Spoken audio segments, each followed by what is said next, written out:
You can see almost every individual hair as it moves, and it really makes him look organic. Goodbye, Boo. Kitty. Kitty has to go.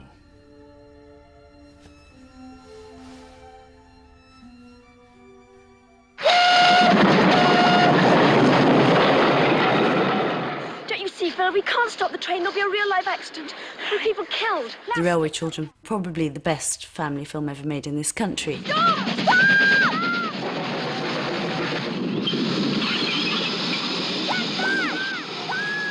The Railway Children was so successful, it even enjoyed a special screening at Windsor Castle, giving a royal seal of approval to actor-turned-director Lionel Jeffries, better known as Grandpa Potts in Chitty Chitty Bang Bang. The treatment that Lionel gave it in the screenplay was very true to the book. He cast it very well with a lot of his friends, and we all did a good job on the acting side, as it were. Right on time. What is? This is the Scots Flyer. It looks great, it's Yorkshire, it's summertime, it's lovely vista, and trains. I mean, what more do you want? Wonderful. But the two girls in the film, played by Jenny Agutter and Sally Thompson, weren't really children at all. And Sally, who played the younger sister Phyllis, was under strict instructions not to let the secret out. Whilst we were making the film, I was 20. I wonder if that train's going to London. London's where Daddy is. We don't know that, Phil. He might be. It was in my contract. I wasn't allowed to do anything at all that an under 16-year-old person could not do. I couldn't go into the pub to have a little drink. We didn't get up to very much. Sally was the one, troublemaker, you always were. On occasion, Lionel had to say to her, "The press are coming in today, so I don't want to see you walking about with a fag on, you know, or standing over there having a gin and tonic, or whatever it was." So the fags had to be sort of concealed, you know. My darlings, those men last night did bring very bad news, and Father will be away for some time. Is it something to do with the government, Mummy? Yes, yes it is. The dining cars were our dressing room, and the public were allowed into the car park where these were kept. And they used to look in the window. They used to watch us get into our corsets, everybody pulling on the corsets. No. No, I didn't know that. Oh, cheeky, saucy people.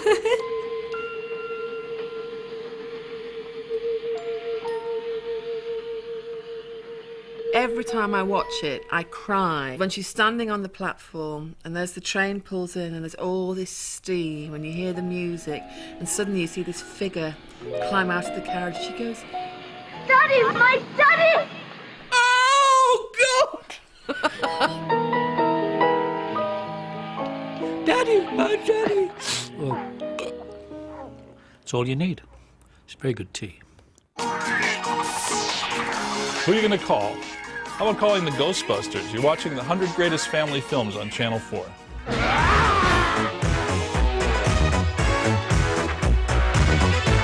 You're seeing things running through your head. Who can you call? Ghostbusters! You know, the very first day of shooting, we were on Madison Avenue in Manhattan, and I was just getting ready for the first shot, and I looked up, and coming towards me are Bill Murray, Dan Aykroyd, Harold Ramis, wearing their gear. And there was this shiver that went up my spine. And I said, wow, even though the story was quite goofy, we bought into it.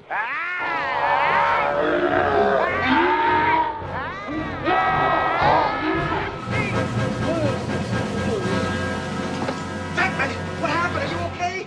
He slimed me. That's great! The movie was like a well-told joke. It had this kind of wonderful economy. Everything lasted just as long as it should. Sir, what you had there was what we refer to as a focused, non-terminal repeating phantasm, or a class 5 full roaming vapor. Real nasty one, too. Good comedies either involve kind of normal people in extraordinary situations or extraordinary people in normal situations. So here we were very normal people in a way. Hello? That's a different look for you, isn't it? Are you the keymaster? Not that I know of. She was auditioning for me. She said, I really want to be in a comedy. But you know, Dana, her part, should be possessed. She should be like a dog. Easy. I make it a rule never to get involved with possessed people. She got up on my couch and she started performing like a wild dog and howling.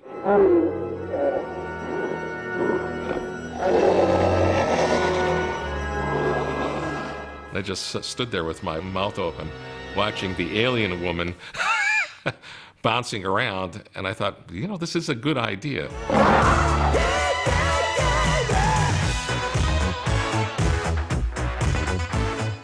The hardest part of this song is putting the words Ghostbusters to music. Who you gonna call? You start off with Ghostbusters, I want to be a... And it is not a word that sings really, really nice. Late one night, I was looking at a commercial, and the people in the commercial were standing right where the guys were standing in the movie, and they had sort of backpacks. And I think it was some, I don't know, plumbing commercial or something like that. And I just thought, that's it. I can't say the word Ghostbusters because it won't sing right in my voice. So I'll just let the crowd chant Ghostbusters. I think you better call Ghostbusters!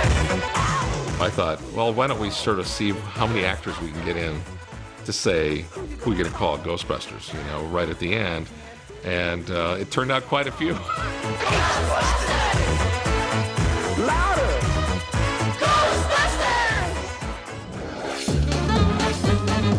More scares on the menu after the break. It became the About the monsters than the actors. You have any idea how much that stings? I think Rick Baker is a genius.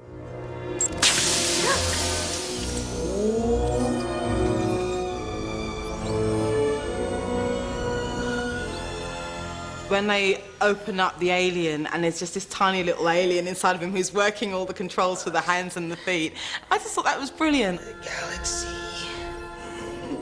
is on. A lot of the people in the crew didn't know that the head was going to open up and that there was a little green man inside. And the first take, when the steam comes out of the ear and the face opens up, a couple of crew guys went, "Whoa!" You can't talk during the take. Oh, you idiots!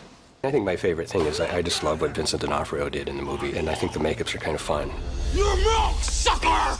His whole neck was a big silicone gel-filled appliance, like what they make breast implants out of. And he had like a gelatin nose and a couple other pieces. The whole top of his head was a silicone piece with hair punched in it. It was a ridiculously long makeup. I remember sometimes it was almost 6 hours in the makeup chair.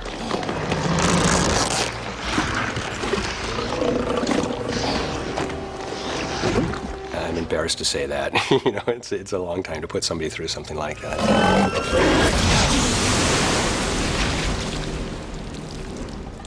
Interesting job you guys have. Hello. Mrs. Hillard, I presume? Yes, I'm Miranda Hillard. Euphigenia Doubtfire. Mrs. Doubtfire is about a family dealing with a divorce and a father who will go to extreme lengths to spend a little extra time with his kids. Be a lady tonight. Luck be a lady tonight. The father chooses to dress up as their nanny, and Robin Williams plays it off so brilliantly. Geez, you're big for a lady. You could play for the 49ers. Well, I was a fullback, but that's European football, dear. I can't really think of many other actors who could really, really pull off, an older English woman when being a, 40, 50-year-old man. Oh, come on. As well as cooking up comedy genius, Robin Williams liked to be kept abreast of the casting process. This holiday smells like burnt rubber. God, it's hot in here. Director Christopher Columbus arranged for Williams to meet the children before filming. Only problem was, the kids didn't know it. And this old lady walked up and comes in and starts pushing us aside on the couch and sits in between us and starts talking to us. Oh, I thought it was this eccentric older lady who was just involved in the process. I didn't know who she was. We were told that she was Chris Columbus's mother, Obviously, the makeup was amazing, the bodysuit was amazing, everything about Robin was unidentifiable, and we actually believed that we were hanging out with Chris's mother.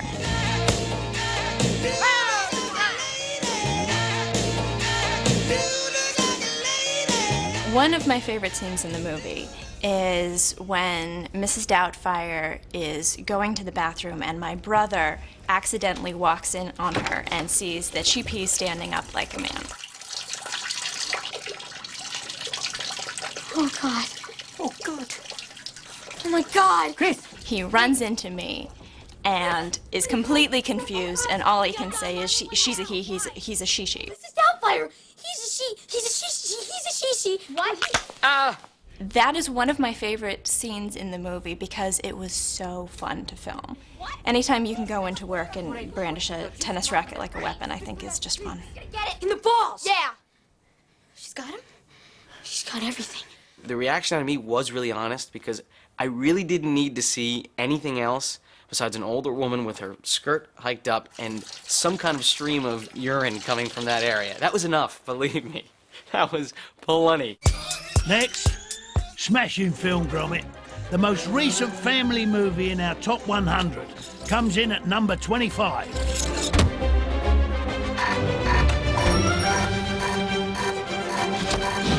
I like the gadgets, just for like how they get out of bed and stuff. Like the bed springs up and fall down a hole and they land in the clothes. It's really good. It's a dream come true, really, because Wallace and Gromit were my, college creations, and it is quite something. Now they're starring in their first full-length feature film. In this movie, we meet a lot more characters than we have in the previous films. Which has been quite a challenge to think of, the kind of people that would live in Wallace and Gromit's town. They're all madly growing vegetables for the upcoming giant vegetable competition, and Wallace and Gromit are cashing in with their all-new pest control business called Anti-Pesto, and they race around town like Starsky and Hutch, or like Ghostbusters, ridding the town of pests. This'll impress her ladyship. What I love about it is that he's kept all the British sense of humour, the British sort of comedy. I'm sorry, my dear, but I refuse to suffer any further humiliation at the hands of these blundering nitwits. The wonderful facial expressions and the caricatures of British life and British people. Nighty-night, me lovelies. Think big now. I've seen Wallace and Gromit: The Curse of the Were Rabbit 3 times. I think it's quite amazing how they make the film, because it just must take so long and you've got to be so patient.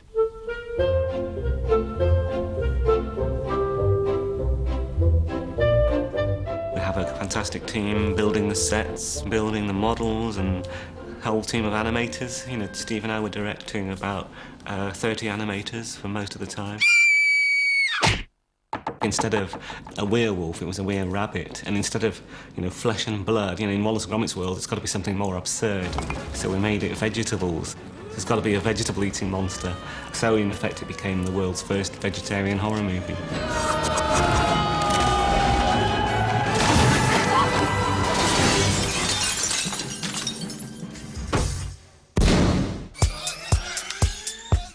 Hey, you guys, you gotta let me in. Jerk alert. It's Chump. I just saw the most amazing thing in my entire life. First, you gotta do the truffle shuffle. My Goonies. favourite film in the whole wide world is The Goonies. I knew every single word for the first half an hour. My mum hated the film because I had it on video, and I used to watch it all the time, and my mum hated it. Chunk's the best. Oh, yeah. Do the truffle, or Yeah. the shuffle. Come on.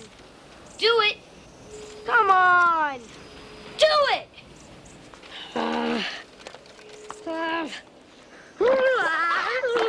It's basically your typical average everyday family adventure film. I mean, it's 7 kids.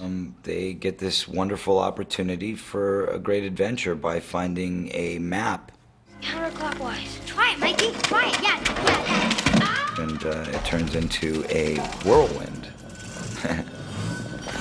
What the hell is that? involving pirates and pirate ships and bad guys and booby traps. It's gonna fall on us or something! It's another one of Willie's tricks! Get out of the way!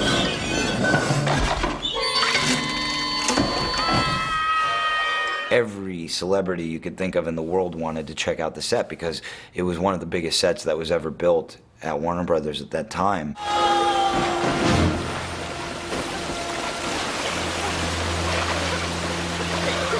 I mean, everything that you saw in the movie, none of it was CGI, none of it was computer graphics. It was exactly what you see. Oh my God. Oh, wow. It was, I think, like a 35-foot pirate ship, you know, in the middle of a huge, beautiful lagoon of blue water and, you know, rocks and caves all around it. How's it going? This is Willie. One-Eye Willie. Say hi, Willie. It's a movie where, you know, the adults can go and they can enjoy it too. There was enough edgy humor, enough exciting action, and enough adventure in it to make it a family film. It is with deepest pride and greatest pleasure that we welcome you tonight. Be our guest. Be our guest. Put our service to the test. Beauty and the Beast, the best review of it was somebody who said it's the best Broadway play that's running in the movie theater. Beef ragout, cheese souffle, pie and pudding on flambe. It truly is a magical film. You've got this enchanted castle, and you've got all these inanimate objects, you know, teapots and clocks and candlesticks that all come to life. Horse, horse. The Broadway musical was kind of dead. The classic kind of operetta-style Broadway musical that Beauty and the Beast is had not been around since the 50s. And so it was a really refreshing pastiche almost to be able to see those songs come back.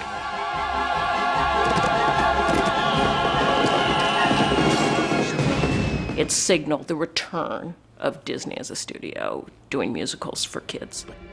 You must promise to stay here forever. Come into the light.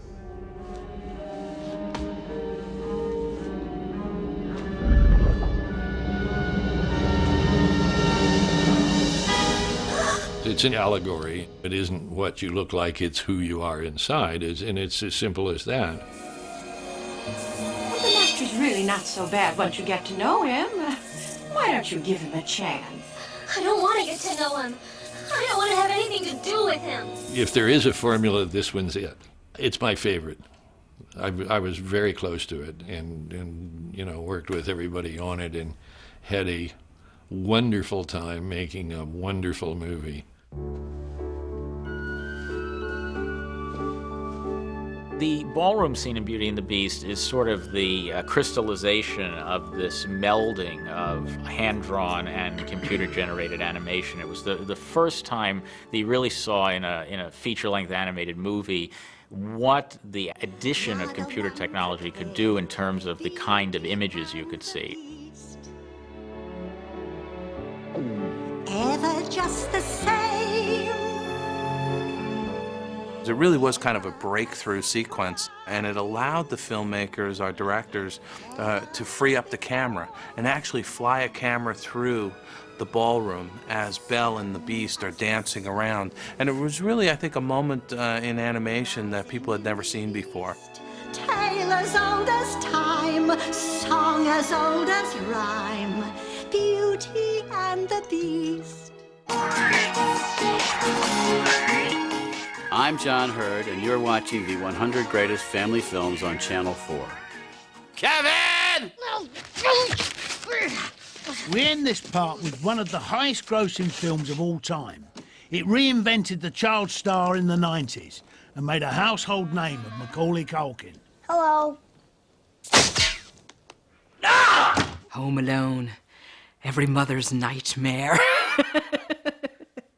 And every child's dream, in a way. When I read the script of Home Alone, I thought it was the funniest movie I'd ever read. The plot is a kid, Macaulay, gets accidentally left at his house. His family's going on a vacation, and they accidentally leave one of their kids behind. What else could we be forgetting? Kevin! Macaulay Culkin is a great actor. He was a great young actor. He didn't do that, if you will, Shirley Temple voice stuff that a lot of young actors do, and I was always impressed with that. The focus of the movie is that Macaulay is called upon to defend the home all by himself as a little 10-year-old boy, and he somehow gets the best of the two scary robbers, and comedy ensues.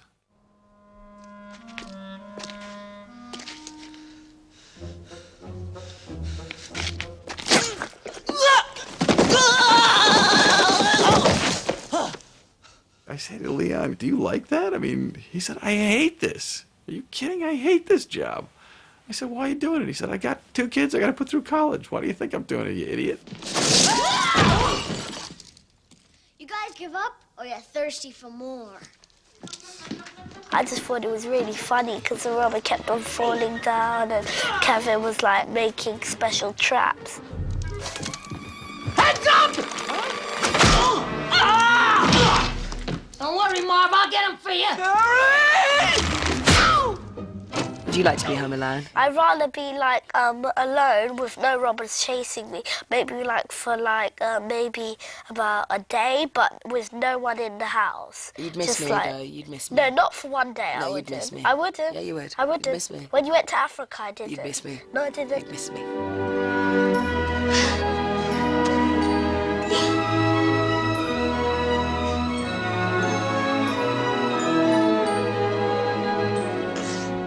I do like a happy ending. Hang on, though. We're not finished yet. Hey, that's me. How can you not just love it? Completely bulletproof. I kept starting to describe her with this voice. One of them shrivels up, one of them blows up, and then one of them melts. That's right! All right!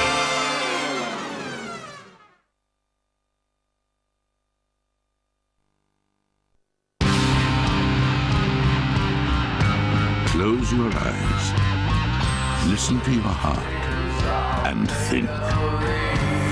Come on, do yourself a favor and think big. And until July 31st, all this still from the launch price of $7,589. Fact, kitchen grease happens. So does bathroom scum. But new Dettol Multi-Action 4-in-1 powers through tough grease and bathroom dirt. And as it's Dettol, it kills 99.9% of bacteria. So your home's fresh and clean. Multi-Action 4-in-1, voted Product of the Year. And now you can get Dettol 4-in-1 power for your floor.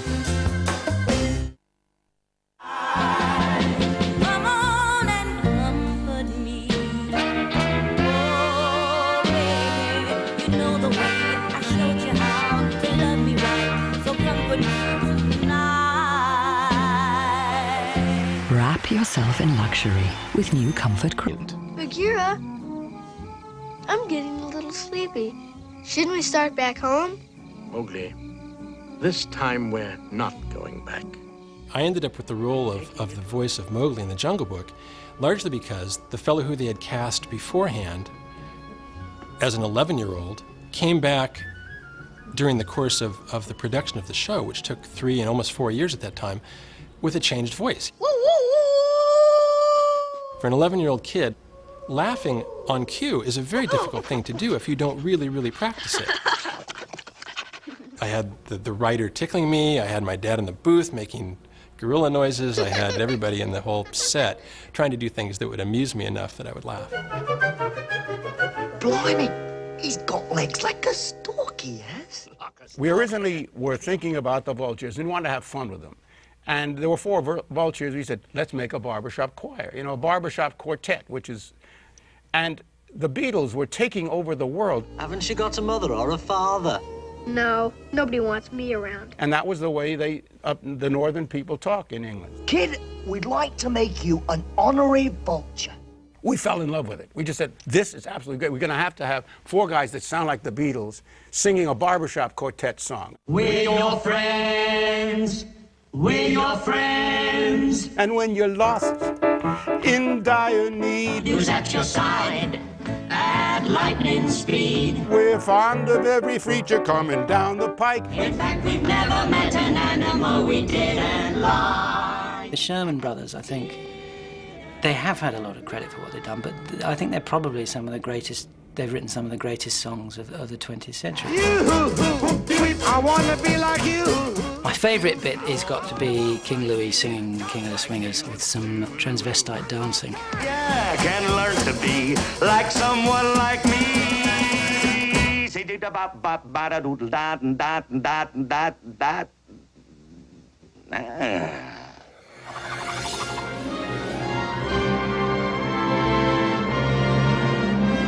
The hills are alive with the sound of music, with songs they have sung for 1,000 years. Every single song has such a powerful introduction that as soon as you hear it, you just associate that whole joy. And even the opening, as soon as people hear the da da da da da da, you just want to jump off the sofa and do the spinning around. We took holidays to Vienna And stuff, ran up and down the hills. Ran up and down the hills. We went to all the places. We were Liesl and Kurt jumping around, you know. And I wanted to be a nun. How do you solve a problem like Maria?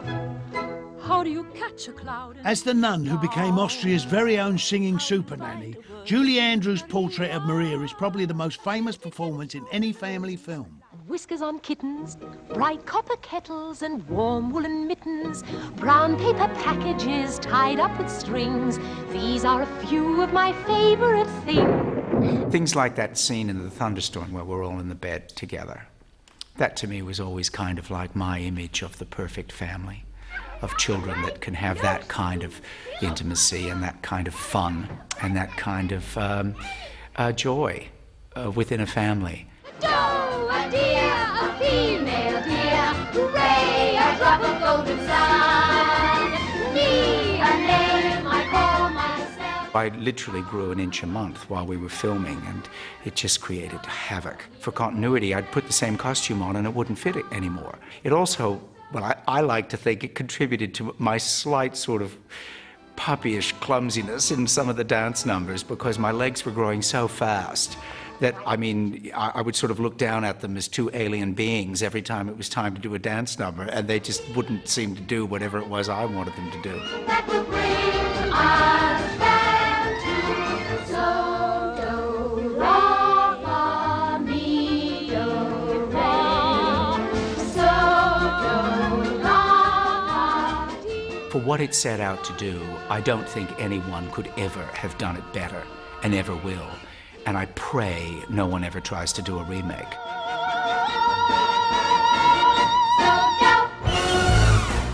At 17, the Oscar-winning film that put a human face on some groundbreaking animation. The Incredibles was a magnificent movie. It was exciting, it was funny, it was everything it was supposed to be. How are you doing that? I don't know. Whatever you do, don't stop.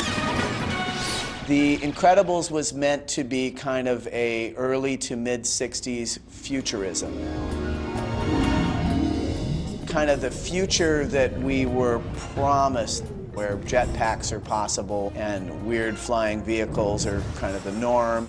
It tips its hat to a lot of the favorite things of my youth, both superheroes and the great look of the Bond films.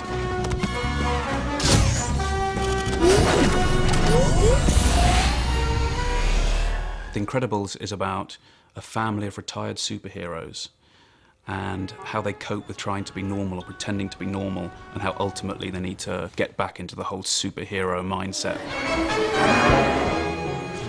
The Incredibles was really groundbreaking. Everyone wanted to see a Pixar movie where they did human beings in the CG because it had never been done successfully, and you know, if anyone could do it, it's Pixar. This project has completely confiscated my life, darling. Consumed me as only hero work can. My best work, I must admit. Simple, elegant, yet bold. Edna was actually one of the hardest characters to design in The Incredibles because she was such an unusual character. Cream and sugar? When I was designing her, I kept starting to describe her with this voice and saying she's more like this, darling. I cut it a little roomy for the free movement. The fabric is comfortable for sensitive skin. I think that in a weird way, it kind of influenced the design because I kept saying, no, she's a little more like this, and they started doing her that way. Virtually indestructible. It breathes like Egyptian cotton.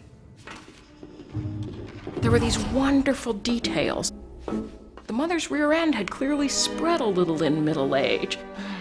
The father has kind of a paunch there, and they got those things exactly in ways that enhanced the characters. The Incredibles works both for kids who get into all the action stuff, but I think for adults there's this whole other layer to The Incredibles. That's the way to do it. That's old school. Yeah? No school like the old school. It's really about middle age. It's about sort of realizing your dreams are behind you, the excitement of your youth is behind you, and should you go out and try and recapture that? If you think that's incredible, let's see what's coming up next. We got to 23 takes. Here was something which you actually believed was alive. I remember loving walking behind Olivia, looking at her bottom, almost like a kid.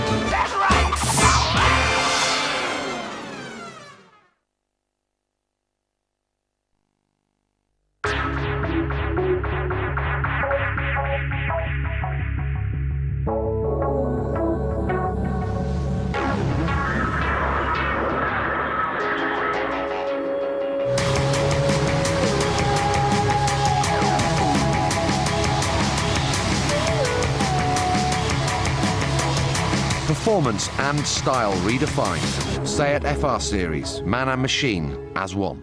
Autoemoción.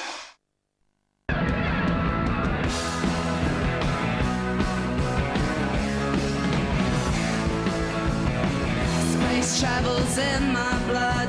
There ain't nothing I can do about it. Long journeys wear me out, but I know I can't live without it. I know I think I'm on another world with you,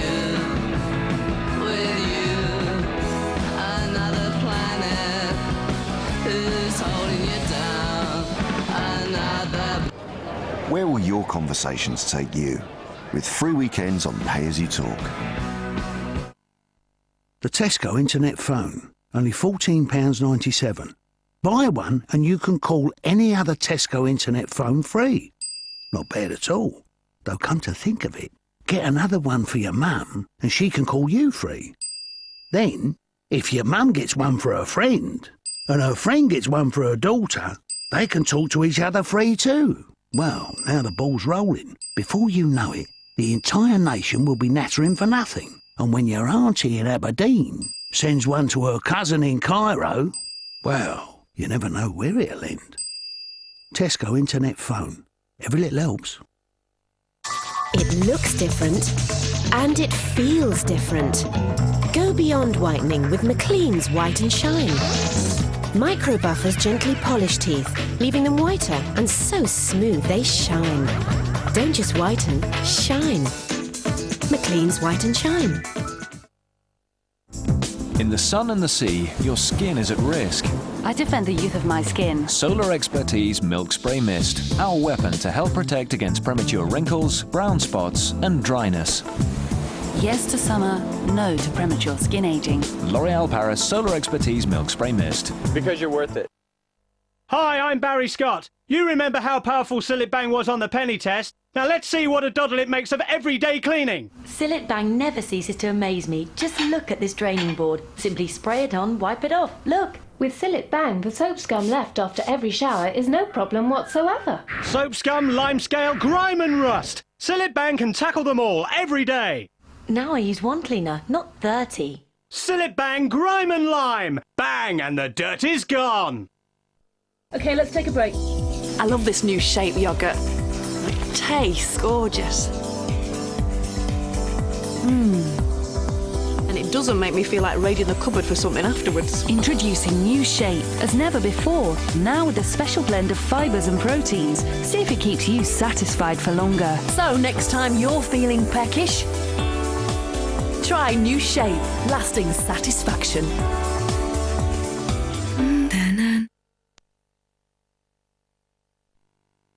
At London Crown Court this morning, ex-England football captain Danny Meehan was jailed for 3 years. Governor wants you to coach my football team. What goes on the pitch stays on the pitch. I think it's in everyone's interest if you lose this game. I can't do that. Vinnie Jones's Mean Machine, next Sunday at 10 on Channel 4. Welcome back. And our journey through the 100 greatest family films takes us to Greece. The film, not the country, cheeky. Grease is one of the greatest musicals ever. We saw the movie about 10 times. I mean, you can't compare anybody with Olivia Newton-John and John Travolta, the way he looks. Oh. I think Grease is the most 100% piece of Americana on film that we have. It was so much fun making Grease. It was like one of the, memorable experiences of my life. Hi, Frenchie. Hi, French. Go sit down. This here is Sandy Olsen. Grease is so successful because it touches the perpetual teenager in everyone. Summer loving had me a blast. Summer loving happened so fast. It was somebody's 10th birthday and we all went to see Grease and we thought it was just fantastic. It was. John Travolta and Olivia Newton-John in that little black numbers. I think we all wanted to look like that. Fortunately, I never ever did.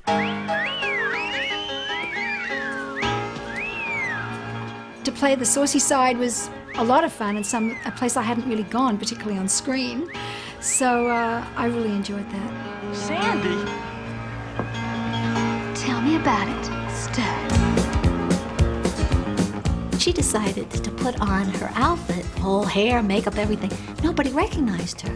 And all the people who work on the movie, there was, who's that? I got chills, they're multiplying, and I'm losing control.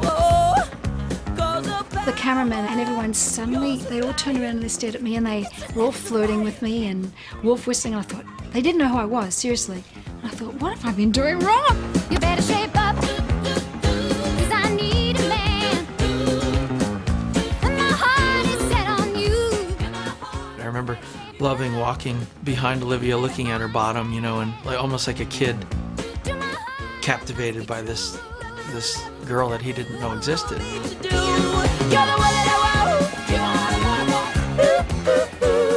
They literally had to sew me into those pants in the morning. So I couldn't drink a lot, of course, because I didn't want to have to pee in the middle of the day. If you filled with affection. I had a fantastic time. I met some great people, and the musical numbers and the camaraderie between everybody was what was apparent on screen. I mean, what you see is not fate. When we go out at night, and stars are shining bright, up in the skies above. It was a summer fest of activities and musical numbers, filming that was more like the fun you'd have in school, so it was more than a movie.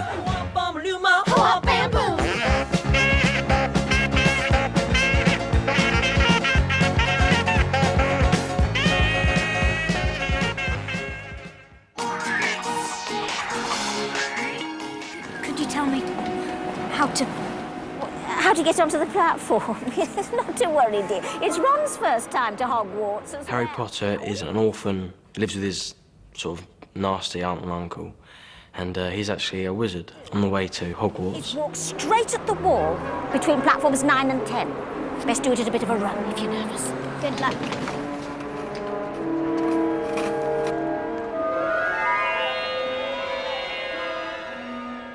Harry Potter is such a great family film because you have got lots of different characters who everyone can love.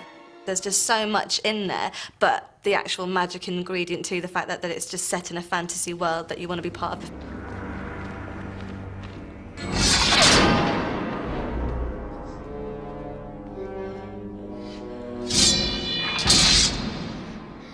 Now what do we do?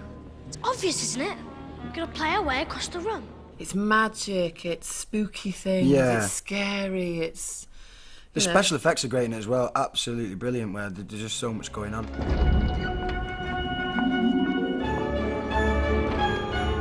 The scenes in the Great Hall were just crazy, because they had one point they had like 300 extras, and they had all those levitating candles.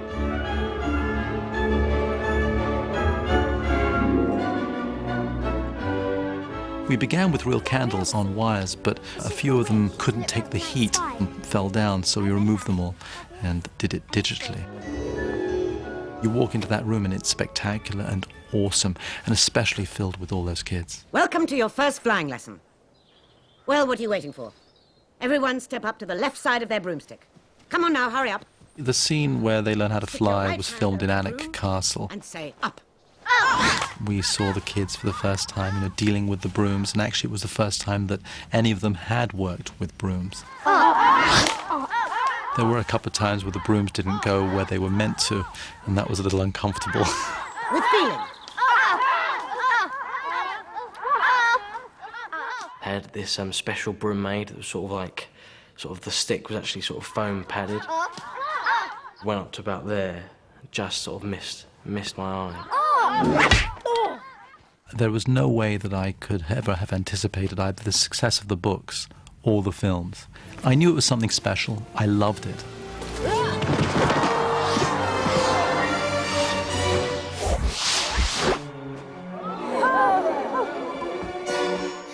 I thought that as a film it might be, if I was lucky, My Chitty Chitty Bang Bang. But I could never have anticipated that it would become the phenomenon that it has. Looks like he's going to be set. He's got the snitch! Harry Potter receives 150 points for catching the snitch. Gryffindor wins!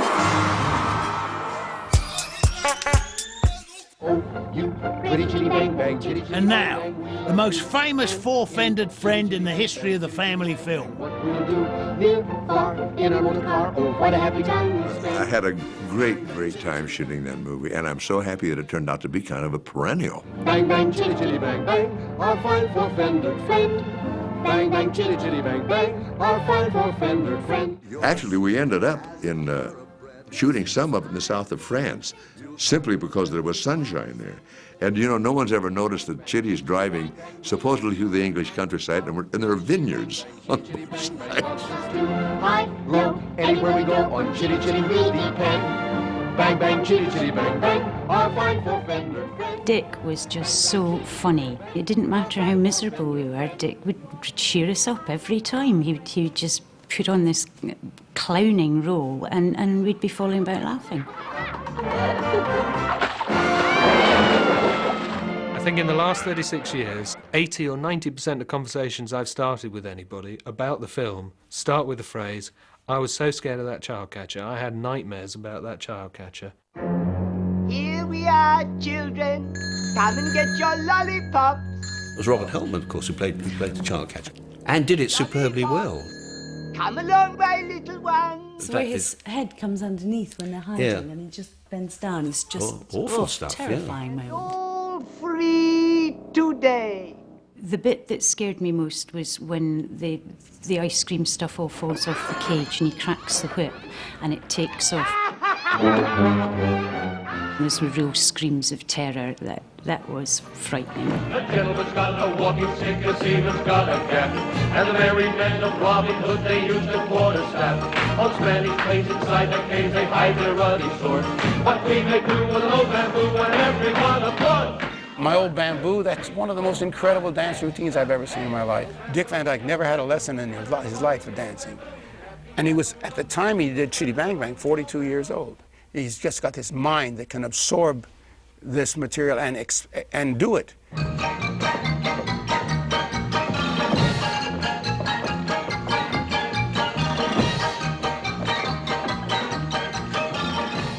I remember the last day of shooting that number, we all had to leap over the bamboo sticks, go into a somersault, and finish the number. We got to 23 takes, and I had about 20 years on all of those young dancers.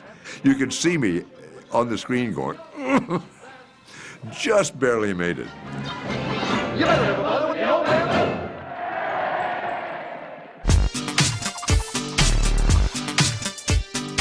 Nemo! He touched the butt. You just patted your little tail right back here, Nemo. That's right. You were in big trouble, young man. Do you hear me?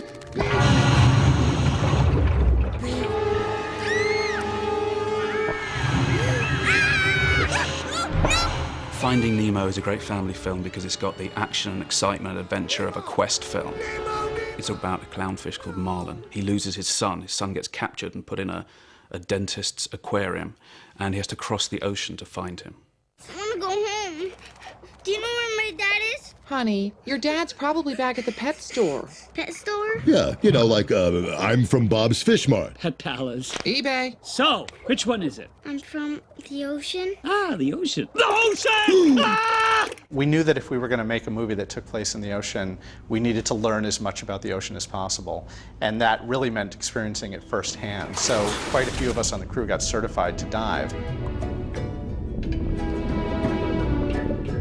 It was a very smart thing that we did, because then when we started developing the visual look of the film, we knew what it felt like to be down there, and we wanted to capture that as much as possible for the audience. Please! Look out!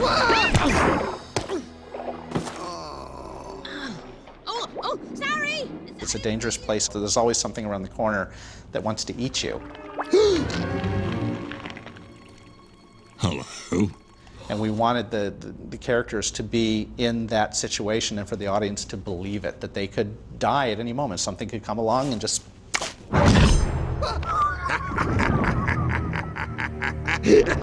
So, what's a couple of bites like you doing out so late, eh? In many ways, I don't think it's really a kid's movie. I think in a lot of ways it's an adult movie.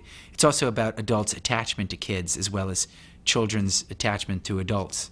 But, dude, how do you know when they're ready? Well, you never really know, but when they know, you'll know, you know? Oh. The movie is called Finding Nemo, but it's not about Nemo. It's really about Nemo's dad. And it's about the choices that a parent needs to make, the hard choices, about letting go of your children and letting them head off and live life for themselves. Love you, Dad. I love you too, son.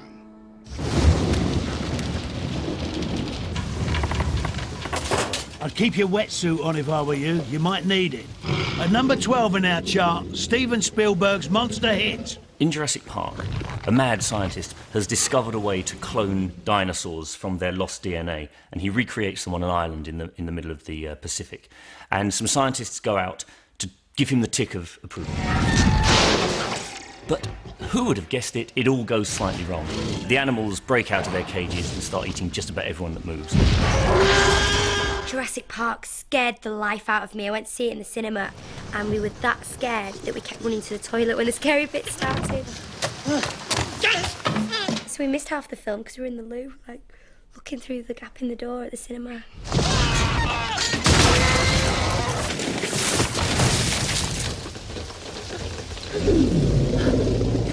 It's just a great family film. I love anything like that. I love it. Great family film. Yeah, they were just eating everybody.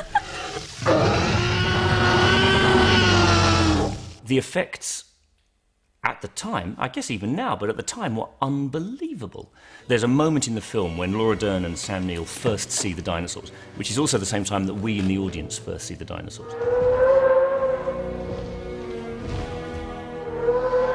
And Sam Neill and Laura Dern are blown away. They can't believe it. And you know that in the cinema, the entire audience feels exactly the same as them. This thing's got, what, a 25, 27-foot neck? Brachiosaurus 30. I remember coming onto the set and there was nobody there at all, other than this huge tree, which they had got to wobble at the top. So it looked as if the creature was there and was about to eat this tree. The brilliance with which the technicians subsequently were able to put that creature in was bewildering. Here was something which you actually believed was alive and was happening.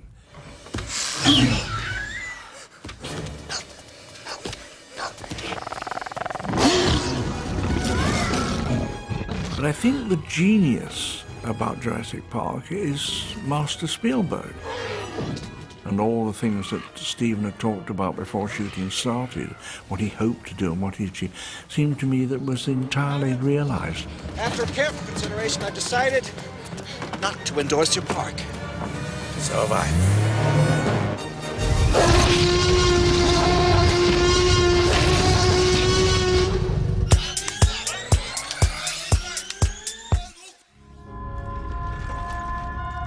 In the lands of Middle-earth, legend tells of the Dark Lord Sauron and the ring that would give him the power to enslave the world. Lost for centuries, it has been sought by many and has now found its way into the hands of the most unlikely person imaginable.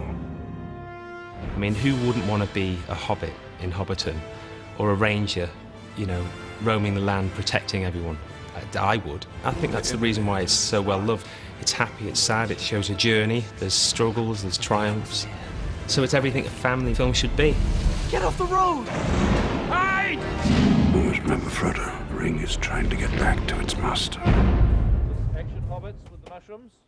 And it was amazing how everyone was so passionate about the project, you know. Nobody arrived and put a downer on it with a feeling of, yeah, we're just here to do a job.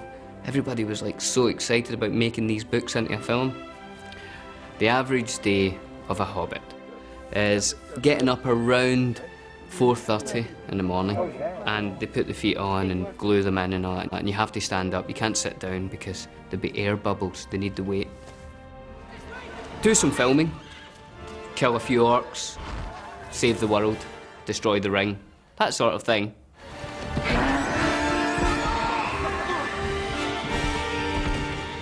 One of the people on camera said it was always funny when the hobbits came on set. He said it was like a kind of storm came on of this kind of energy of, you know, and whether we, because we were playing hobbits, that was why, or whether we're just like that, I don't know. But we had such a great time, you know. And some of my favourite scenes to do were the ones with all the hobbits together. There's something really kind of special about that.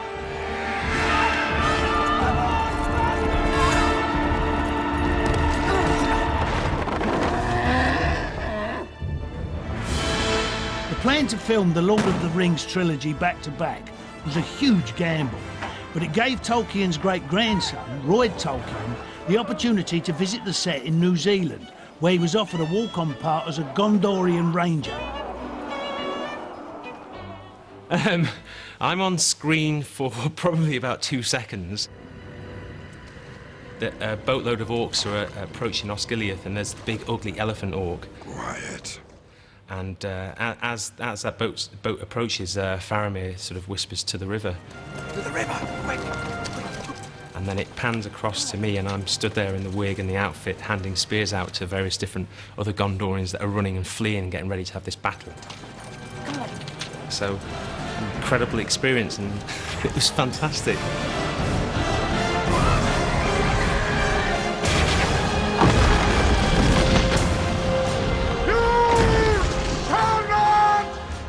Lord of the Rings, but not king of the list. Any idea who might be? #1 family film. That's a very good question. I don't know, it's so hard. I'm trying to think. I'm not telling you. I don't know. I think it's almost impossible to pick one. Apocalypse Now.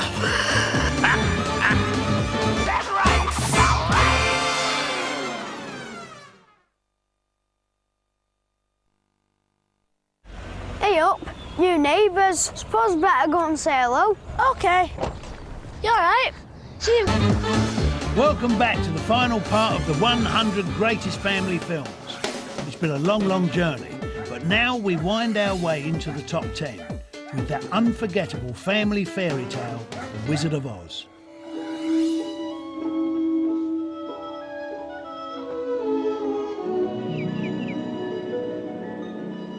Toto, I have a feeling we're not in Kansas anymore.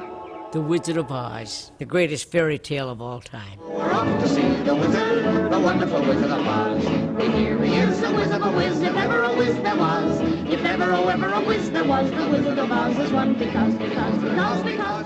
It's timeless. It's never going to go out of fashion. It's always going to appeal to every single generation. We're off to see the wizard, the wonderful Wizard of Oz. It's got the perfect ingredients, though, for a family film. It's like got a goodie, a baddie, songs that you can all sing to. Yeah, going on a journey. Yeah, it's got the lion. Yeah, I and love the the Munchkins. Follow the yellow brick road. Follow the yellow brick road. Follow the yellow brick road. Follow the yellow brick road. Follow the yellow brick road. Follow the yellow brick road. Oh, I loved it. I loved the whole movie. There were 124 little people, and I was all excited by just meeting the other little people from all over the world. You know, I never seen another little person before in my life. You worry about, because, you know, you're alone. I'm from a family of 10, and I'm the only small one, so I was the baby. I guess my father ran out of gas. I don't know what it was.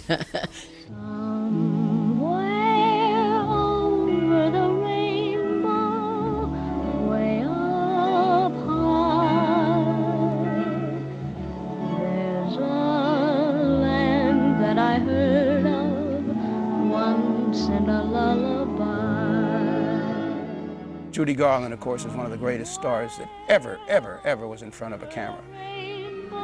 Judy's performance of Somewhere Over the Rainbow is perhaps one of the high water marks in motion picture making. It's just absolutely incredible. It always left me kind of breathless. It was so perfect. Really do come true. Louis B. Mayer says, well, we better take that song out. It slows up the picture. So this is one time that the writers insisted, no, that's a great song, leave it in. So they left it in, and it turned out to be the greatest song in the last 100 years. Somewhere over the rainbow, skies are blue.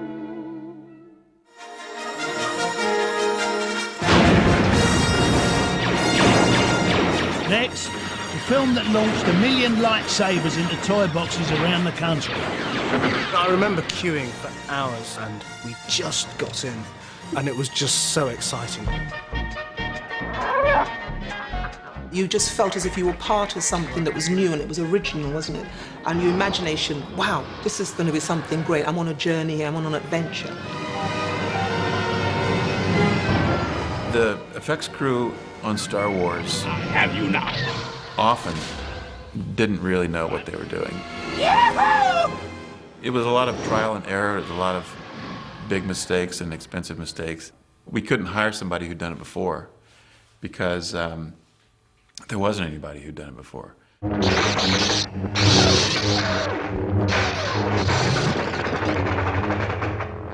I so remember these. You wandering around with these damn... But I didn't have one like this. See, this is a great one because it makes noise. Scene. You've been through a few lightsabers. I bought my own one. No, you didn't, I right? did. $7.99 from Argos. Secret mission? What plans? What are you talking about? I'm not getting in bed. I'm going to regret this. The costume was actually made to a mould of my body. I stood in Elstree Studios with not very many clothes on, whilst a couple of plasterers threw buckets of plaster of Paris at me. We seem to be made to suffer. It's our lot in life. And here you, of course, see the air conditioning system that I had. It was the little hole here that I used to shove my lips towards and blow the hot air out. I've just about had enough of you. Go that way. You'll be malfunctioning within a day, you near-sighted scrap pile. Of course, I wasn't the only one with costume problems on Star Wars. At least mine had been made to my body and it almost fitted. But there were other characters, particularly the stormtroopers, who were wearing very cheap white plastic costumes, uniforms, whatever, with knife-like edges to them. So all around their shoulders or their groin or their ankles or the backs of their knees or around their neck, they would be being cut into. I can't see a thing of this helmet. And you'd see little groups of them sort of sticking cotton wool and elastoplast on the inside, and really kind of gave the game away. Remember, the Force will be with you, always.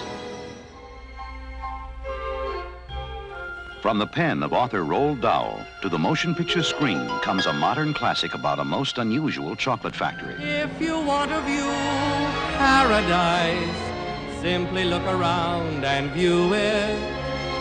Anything you want to do it. Want to change the world, there's nothing to it. Filmed in Munich, the original Willy Wonka and the Chocolate Factory is one of the most imaginative creations in the history of the family film. His factory's been shut for many years now, and he has decided to open it up to only 5 children. When that door opened and we were allowed in, it was amazing, the scene that they had created, from the waterfall to the river, the boat. It was wonderful. It's the most fantastic thing I've ever seen. 10,000 gallons an hour. And look at my waterfall. That's the most important thing. It's mixing my chocolate. It's actually churning my chocolate. The chocolate river was made out of chocolate ice cream mix, water, and some other weird chemicals to keep it chocolate.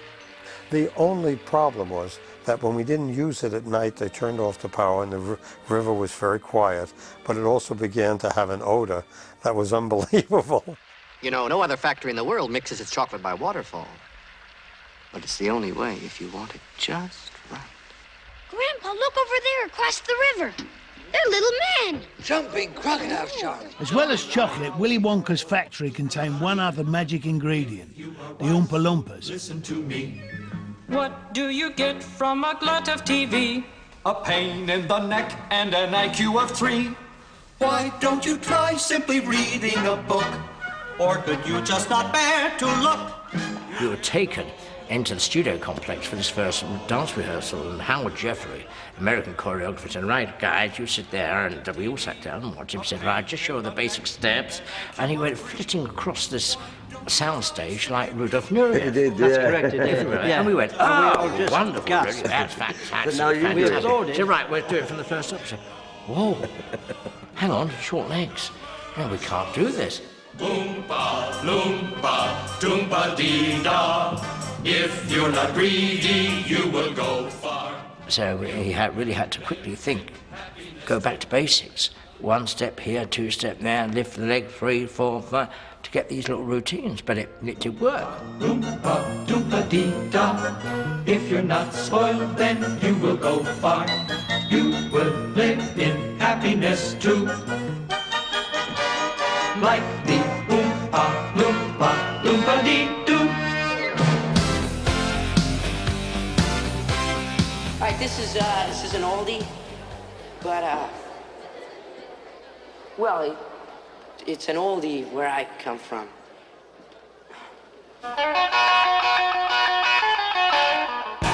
I love Back to the Future. It sums up my childhood, really. I just used to watch it over and over again. Michael J. Fox was in it, and he was just gorgeous. He was very cute. Yeah, he was lovely. He was like my first crush. You're sort of boy that you think, I wouldn't mind if my daughter got married to him. You know? He's a kind of cool guy. I wouldn't mind that either. This is Doc. I'm from the future. I came here in a time machine that you invented.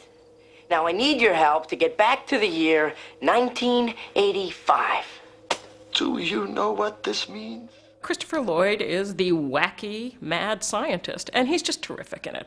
He is so funny. I mean, every time he comes on, you're never sure what's going to happen, which indeed is the case with his inventions. He's never sure if they're going to work.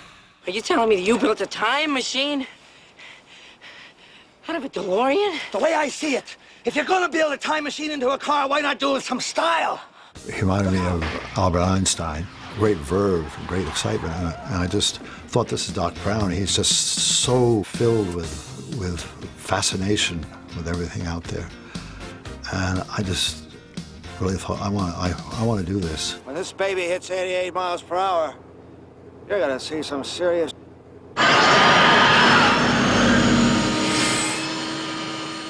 In addition to the creation of the DeLorean as the time machine, one of the main contributions that we put into the film was the Tracks of Fire. A little bit of chemistry went into it, and it had some restrictions. It couldn't burn the pavement, and it had to burn down very quickly. In some cases, it was very close to the actors or through their legs. But if you can imagine something like a bucket of gasoline and a paint roller on a long stick would be the first start of our engineering feat.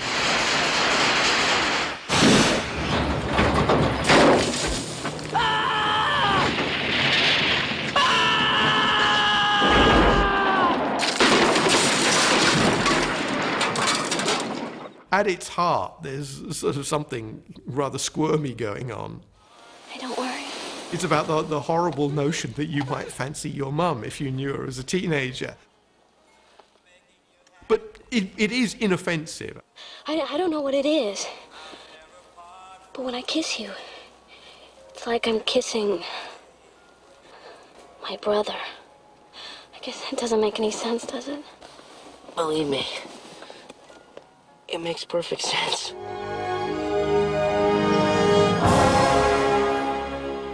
Look, Simba. Everything the light touches is our kingdom. The nutshell story of A Lion King is actually pretty simple. Young lion cub gets framed for the murder of his father, grows up in exile, and comes back to claim his kingdom. The sun will set on my time here and will rise with you as the new king. It's a little bit of Bambi and a little bit of Hamlet rolled together into one, with music by Elton John. I think those decisions to musicalize the movie in that way made it more than just a documentary.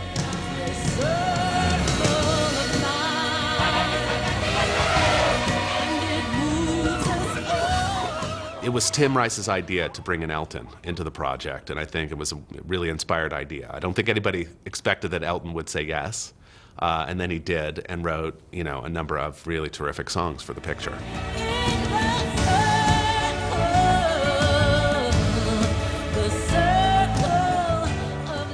But it wasn't just the music that was dramatic. The Lion King's also remembered for giving us the first Disney hero to die on screen.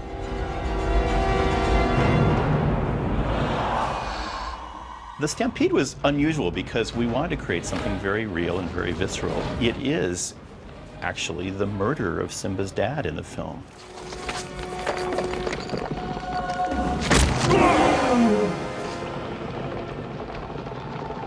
Long live the king. We kill a lot of characters on screen in Disney films, but they're always the villains.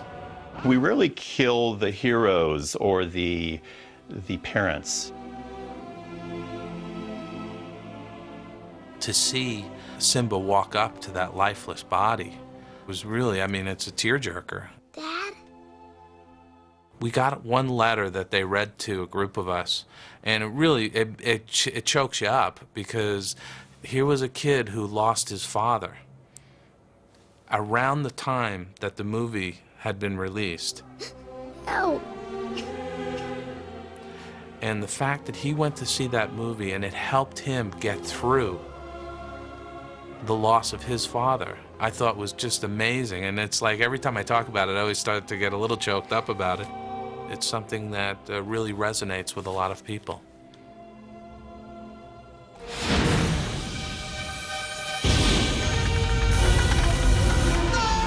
This is the part where we blow up! Not today! Toy Story is a brilliant film. Take that script and make it live action, and it would still be a brilliant film. Hey, Buzz! You're flying! This isn't flying, this is falling with style. When Toy Story was released in 1995, it created the kind of sensation in terms of an animated film that Snow White and the Seven Dwarfs did when it came out in 1937. Go on without me. Just go! A good soldier never leaves a man behind. Nobody had made a feature-length film using computer animation, but I think we thought we were kind of crazy to be doing it. You know, there was no guarantee that the movie was going to be good. There was no guarantee that it was going to be successful, but we were doing it. No readout yet if the air is breathable, and there seems to be no sign of intelligent life anywhere. Hello? Oh, yeah! Ah! Whoa! Hey, whoa! Did I frighten you? Didn't mean to. Sorry. Howdy. My name is Woody, and this is Andy's room. If you wanted to have a character who was everybody's pal, who better than Tom Hanks as Woody? What did I tell you earlier? No one's getting replaced. This is Andy we're talking about. It doesn't matter how much we're played with. What matters is we're here for Andy when he needs us. That's what we're made for, right? Why is that soldier strapped to an explosive device? That's why. Sid. Ooh, sure is a hairy fella. No, that's Scud, you idiot. That is Sid. Lighting it! Hit the dirt!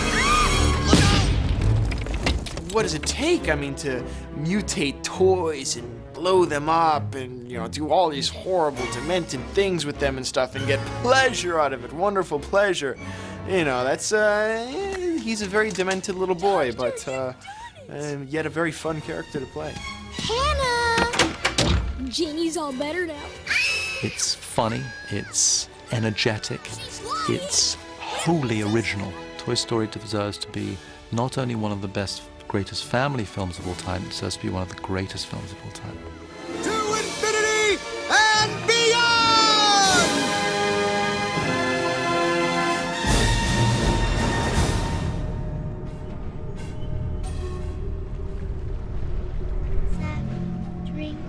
Quiet, Missy. Cursed pirates sail these waters. You don't want to bring them down on us now, do you? Mr. Gibbs, that will do. Pirates of the Caribbean shouldn't work. It's a movie based on a Walt Disney theme park ride, with the narrative to match.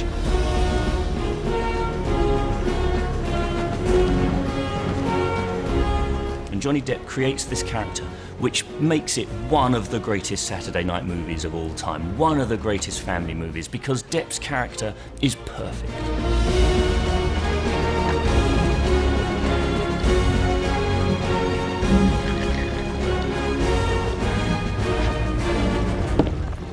I cannot picture Johnny Depp in Pirates of the Caribbean without laughing. Scarlet! Not sure I deserve that. It's as if Johnny Depp is using that movie as his own personal sketch pad and just doodling all over it. Well, well. Jack Sparrow, isn't it? Captain Jack Sparrow, if you please. Well, I don't see your ship. Captain? I'm in the market, as it were. He said he modeled his performance on Keith Richards, and I completely believe it. In fact, I think he said that he modeled his performance on having had drinks with Keith Richards. You are without doubt the worst pirate I've ever heard of. But you have heard of me. Commodore, I really must protest. Carefully, Lieutenant. Pirate or not, this man saved my life. I think that what makes Pirates of the Caribbean work for audiences of many ages is that, you know, the Keira Knightley character is so resourceful and so strong. She is no weakling. She is not a damsel in distress. I'm gonna teach you the meaning of pain. You like pain? Try wearing a corset. You best start believing in ghost stories, Miss Turner. You're in one. It has an element of horror in it, which parents are probably terrified the kid's going to be scared of, but kids love that. It's got pirates who turn into ghosts. That's two of the main kid genres hit right there.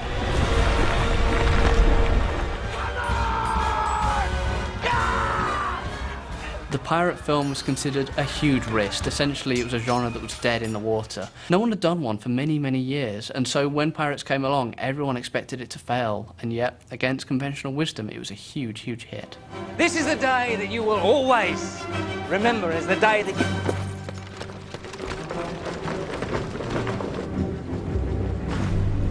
you... Idiot. At number 3, a supercalifragilistic musical that won a staggering 13 Oscar nominations and marked the first big screen appearance of Julie Andrews.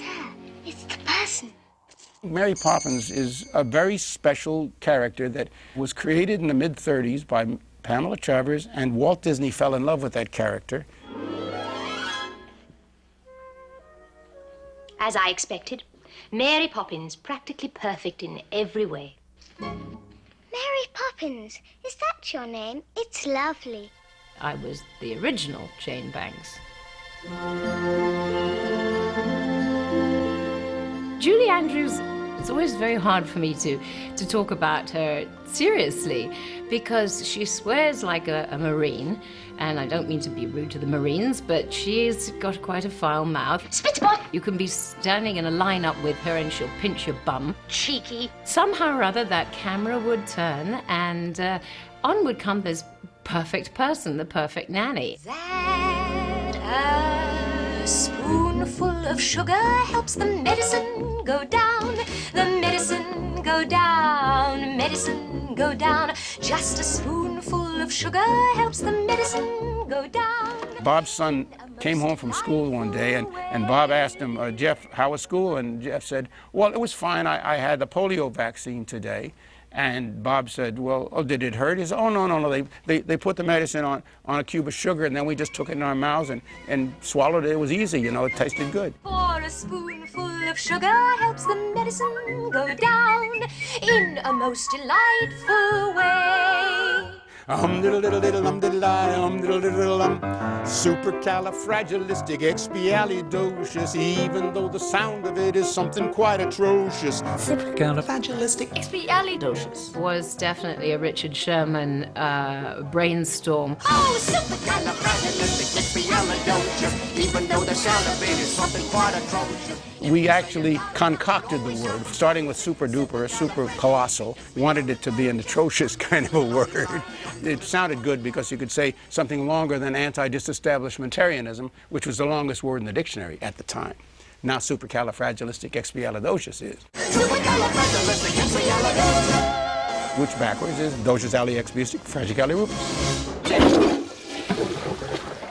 At number 2, a monster hit from the DreamWorks team, and one in the eye for rivals Disney. Shrek was this wonderfully cynical film, probably one of the most cynical movies ever made for kids, and it starts right from the beginning. The years start coming and they don't stop coming. Didn't make sense, not a little more fun. Your brain gets smart, but your head gets dumb. You have a hero, you have a princess, you have a dragon, but everybody's playing roles that are completely different than what you expect. Hey now, you're an all-star. Get your game on. What it does is simply take fairy tales and upend them entirely. You're an ogre. Oh, you were expecting Prince Charming? Well, yes, actually. Most of the gags go over the kids' heads. All the sort of adult jokes, you know, the parents sit there going, and the kid's like, oh, he's pulling a funny face. Yeah. You know? Listen to me. Look, you love this woman, don't you? Yes. You want to hold her? Yes. Please her? Yes. Then you got to try a little tenderness. The chicks love that romantic crap. What's good is you've got actors who can bring something of themselves to the part, but make it their own. Mike Myers, Eddie Murphy. Your breath stinks. Cameron Diaz. Pure magic. Shrek? What? It's a compliment. Better out than in, I always say. Well, it's no way to behave in front of a princess. The burp was just sort of an accidental surprise.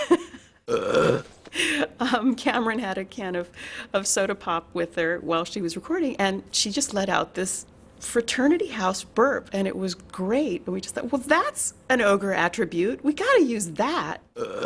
You're not exactly what I expected. Having Mike Myers do sort of Shrek as this kind of Scottish ogre, I thought was just really quite inspired. Ogres? Oh, they're much worse. They'll make a suit from your freshly peeled skin. They'll shave your liver, squeeze the jelly from your eyes.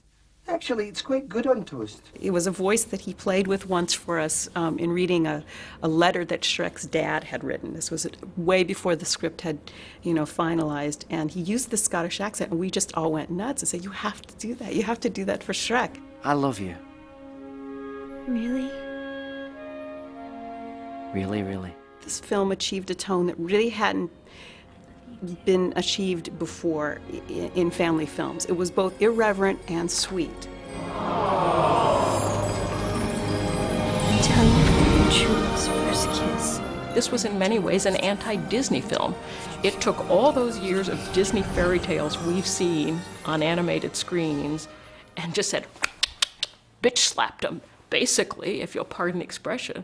I mean, when at the very end of Shrek, you see Cinderella and Snow White going at each other, it was like, okay, Disney, take that. It's nearly time to say our farewells. We've been on quite a journey together through 99 of our favourite family films, and we've arrived at number 1. Raise your pinkies in the air and salute the nation's favourite. E.T. Phone Home.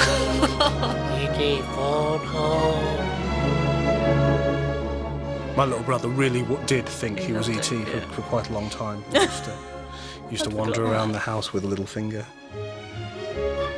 There's not one person out there that can't love the film that's E.T.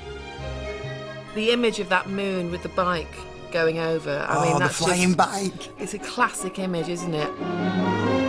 E.T. is one of the most emotional and beautiful and devastatingly wonderful movies that I've ever seen.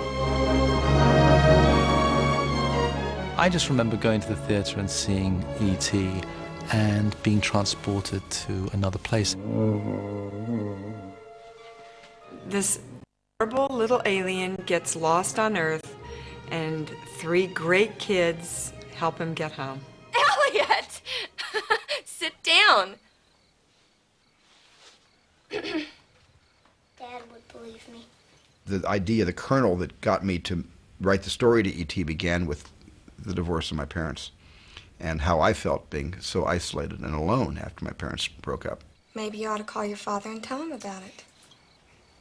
I can't. He's in Mexico with Sally. I thought that, metaphorically speaking, it'd be interesting if Elliot found someone to pour his heart out to, but why did that someone have to be from this earth?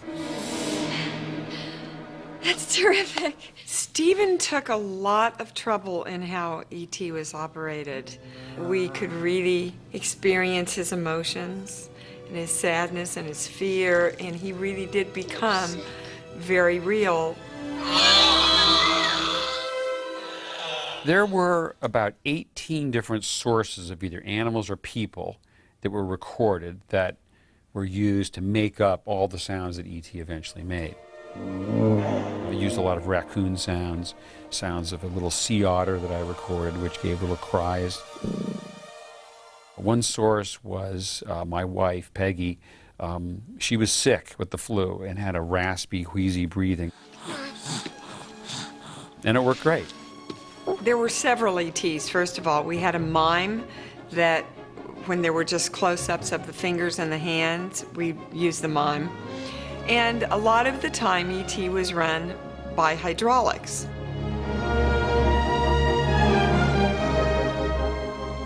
There was a little boy who had no legs, and they would insert him into E.T. upside down. That's how we got his great walk.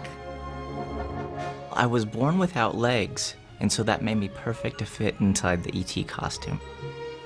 They asked me to demonstrate several walks for them, and the one that impressed them most was when I got up on my hands and I lifted my torso up and I walked that way. It was fun to play the drunk scene in E.T. because I had immediate gratification from everybody laughing when I fell down, and so that was nice. I knew that that would kind of multiply when the film finally came out.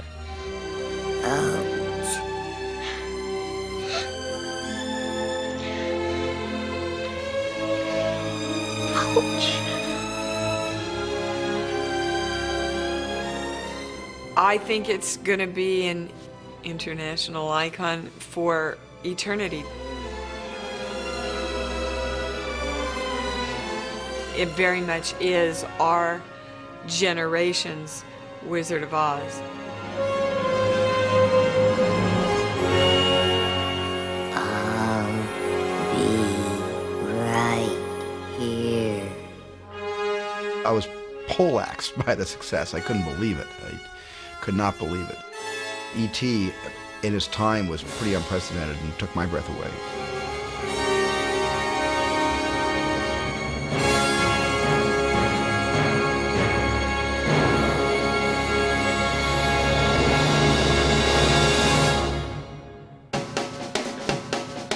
Next on 4, Out of This World and Into the House, as a couple of the guys have a blonde ambition in Big Brother. And then at 11:05, we enter a future where emotions are suppressed by law. Christian Bale, Emily Watson and Sean Pertwee star in the film Equilibrium.